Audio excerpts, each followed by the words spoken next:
Chegamos agora ao capítulo 3 do livro de Atos. Ele começa falando sobre a cura de um coxo em Jerusalém, a partir do versículo 1. Pedro e João estavam se dirigindo ao templo para a oração das 3 horas da tarde. Estava sendo levado um homem coxo de nascença que diariamente era colocado à porta do templo, chamada Formosa, para pedir esmolas aos que entravam. Quando ele viu Pedro e João, que iam entrar no templo, pediu que lhe dessem uma esmola. Pedro, fitando-o juntamente com João, disse: Olhe para nós. Ele os olhava atentamente, esperando receber alguma coisa. Pedro, porém, lhe disse: Não possuo nem prata nem ouro, mas o que tenho, isso lhe dou. Em nome de Jesus Cristo Nazareno, levante-se e ande. E, pegando na mão direita do homem, ajudou a se levantar. Imediatamente os seus pés e tornozelos se firmaram, e dando um salto, ficou em pé.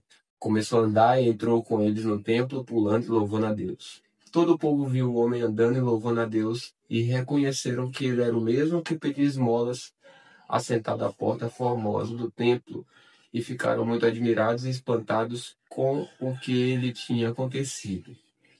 A partir do versículo 11, o contexto é a pregação de Pedro no templo.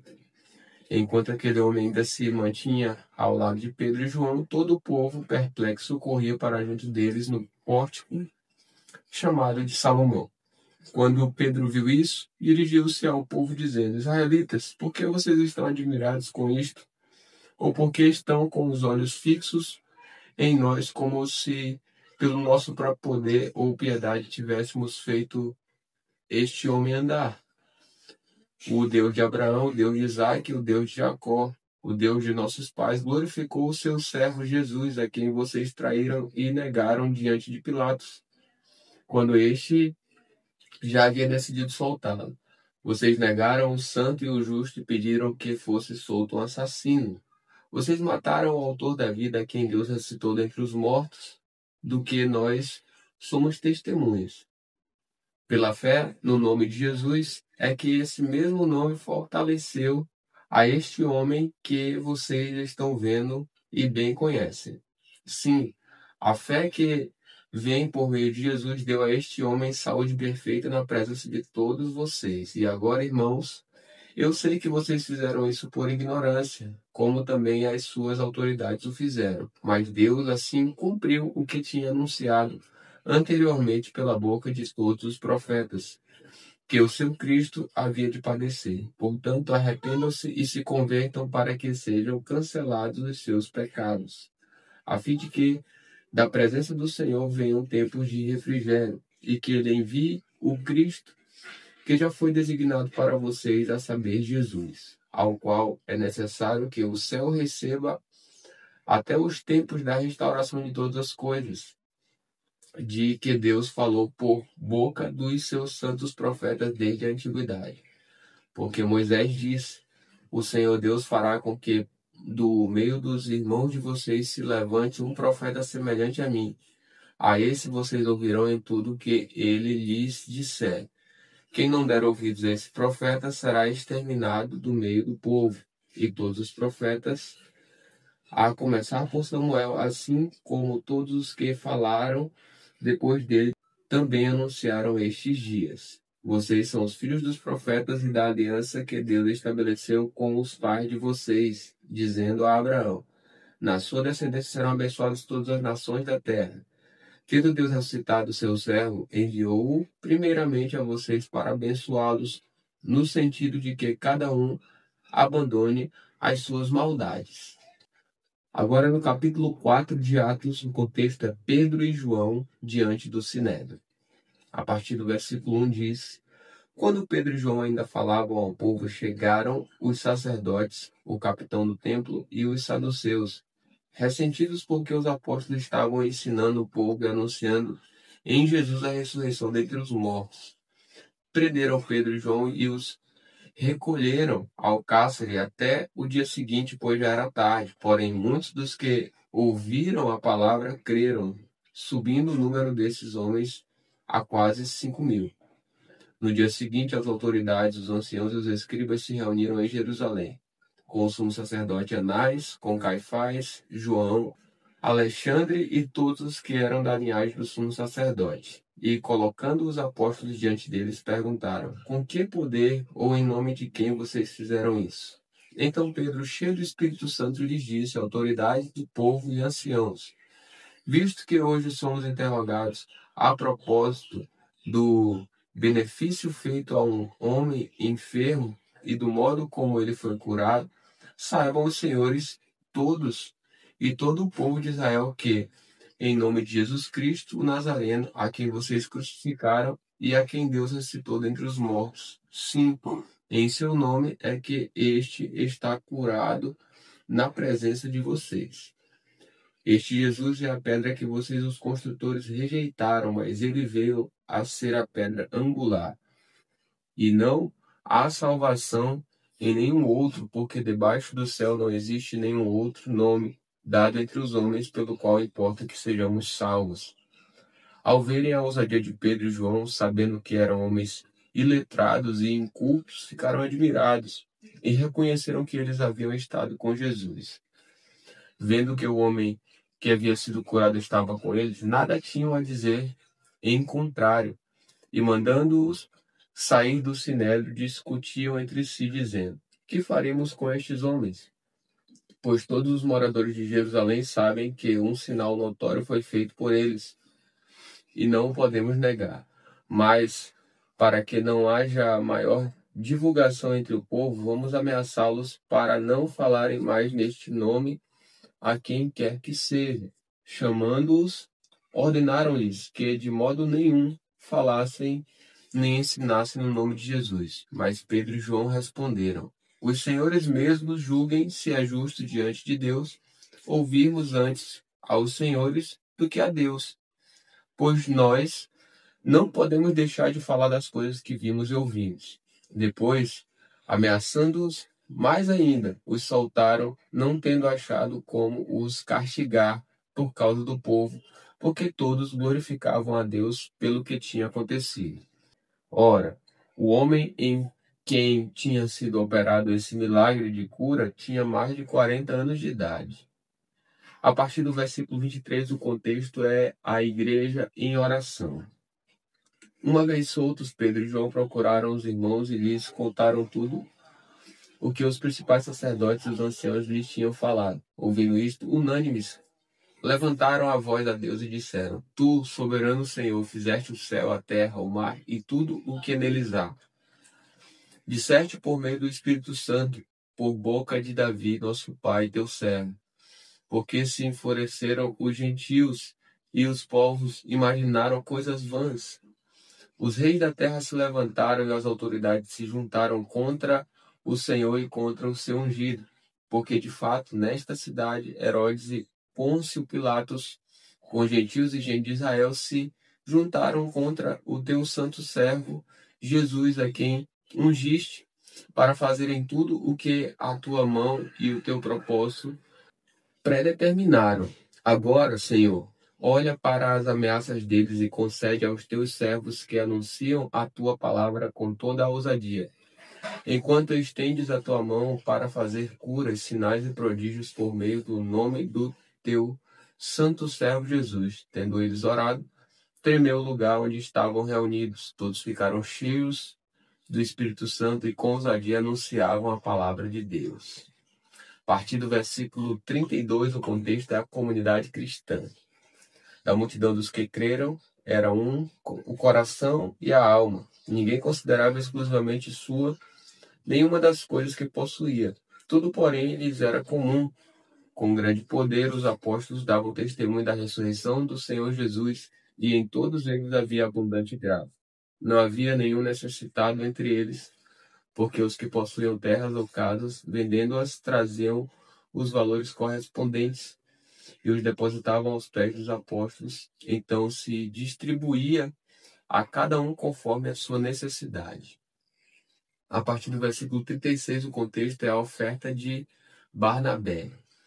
Então José, a quem os apóstolos chamavam de Barnabé, que quer dizer filho da consolação, um levita natural de Chipre, vendeu um campo que possuía, trouxe o dinheiro e o depositou aos pés dos apóstolos. Agora, no capítulo 5 de Atos, o contexto começa com Ananias e Safira. A partir do versículo 1 diz: Entretanto, certo homem chamado Ananias, com sua mulher Safira, vendeu uma propriedade, mas lhe teve uma parte do dinheiro. E Safira estava ciente disso. Levando o restante, depositou aos pés dos apóstolos. Então Pedro disse: Ananias, por que você permitiu que Satanás enchesse seu coração, para que você mentisse ao Espírito Santo, retendo parte do valor do campo?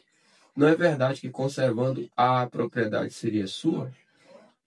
E depois de vendida, o dinheiro não estaria em seu poder? Por que você decidiu fazer uma coisa dessas? Você não mentiu para os homens, mas para Deus. Ouvindo estas palavras, Ananias caiu morto, e sobreveio grande temor a todos os que souberam do que tinha acontecido. Levantando-se os moços, cobriram o corpo de Ananias e, levando-o para fora, o sepultaram. Quase 3 horas depois, entrou a mulher de Ananias, sem saber o que tinha acontecido. Então Pedro, dirigindo-se a ela, perguntou: Diga-me, foi por este valor que vocês venderam aquela terra? Ela respondeu: Sim, foi por esse valor. Então Pedro disse: Por que vocês entraram em acordo para tentar o Espírito do Senhor? Eis aí a porta aos pés dos que sepultaram o seu marido, e eles levarão você também. No mesmo instante ela caiu aos pés de Pedro e morreu. Entrando os moços, viram que ela estava morta e, levando-a, sepultaram-na ao lado do marido. E sobreveio grande temor a toda a igreja e a todos aqueles que ouviram falar destes acontecimentos. A partir do versículo 12, o contexto é sinais e prodígios. Muitos sinais e prodígios eram feitos entre o povo pelas mãos dos apóstolos, e todos costumavam se reunir de comum acordo no pórtico de Salomão. Mas dos restantes ninguém ousava juntar-se a eles, porém o povo tinha grande admiração por eles, e aumentava sempre mais o número de crentes no Senhor, uma multidão de homens e mulheres, a ponto de levarem os enfermos até pelas ruas e os colocarem sobre os leitos e macas, para que, ao passar Pedro, ao menos a sua sombra se projetasse sobre alguns deles. Vinha também muita gente das cidades vizinhas de Jerusalém, levando doentes e atormentados por espíritos imundos, e todos eram curados. A partir do versículo 17, o contexto é a perseguição aos apóstolos. Levantando-se, porém, o sumo sacerdote e todos os que estavam com ele, isto é, o partido dos saduceus, ficaram com muita inveja, prenderam os apóstolos e os recolheram à prisão pública. Mas de noite um anjo do Senhor abriu as portas da prisão e, levando-os para fora, lhes disse: Vão ao templo e digam ao povo todas as palavras desta vida. Tendo ouvido isto, logo ao amanhecer, entraram no templo e ensinavam. Quando chegaram o sumo sacerdote e os que estavam com ele, convocaram o sinédrio e todo o conselho dos anciãos do povo de Israel e mandaram buscar os apóstolos na prisão. Mas quando os guardas chegaram lá, não os encontraram no cárcere e, voltando, relataram, dizendo: Encontramos a prisão fechada com toda a segurança e as sentinelas nos seus postos junto às portas, mas, abrindo as portas, não encontramos ninguém dentro. Quando o capitão do templo e os principais sacerdotes ouviram estas informações, ficaram perplexos a respeito deles e do que viria a ser isto. Neste momento, alguém chegou e lhes comunicou: Vejam, os homens que os senhores prenderam estão no templo ensinando o povo. Então o capitão e os guardas foram e os trouxeram sem violência, porque temiam ser apedrejados pelo povo. Trouxeram os apóstolos, apresentando-os ao sinédrio. E o sumo sacerdote os interrogou, dizendo: Não é verdade que ordenamos expressamente que vocês não ensinassem nesse nome? No entanto, vocês encheram Jerusalém com a doutrina de vocês e ainda querem lançar sobre nós o sangue desse homem. Então Pedro e os demais apóstolos afirmaram: É mais importante obedecer a Deus do que aos homens. O Deus de nossos pais aceitou Jesus, a quem vocês mataram, pendurando-o num madeiro. Deus, porém, com a sua mão direita, o exaltou a príncipe salvador, a fim de conceder a Israel o arrependimento e a remissão de pecados. E nós somos testemunhas destes fatos. nós e o Espírito Santo que Deus deu aos que lhe obedecem. Eles, porém, ouvindo isso, se enfureceram e queriam matá-los. A partir do versículo 34, o contexto é o parecer de Gamaliel.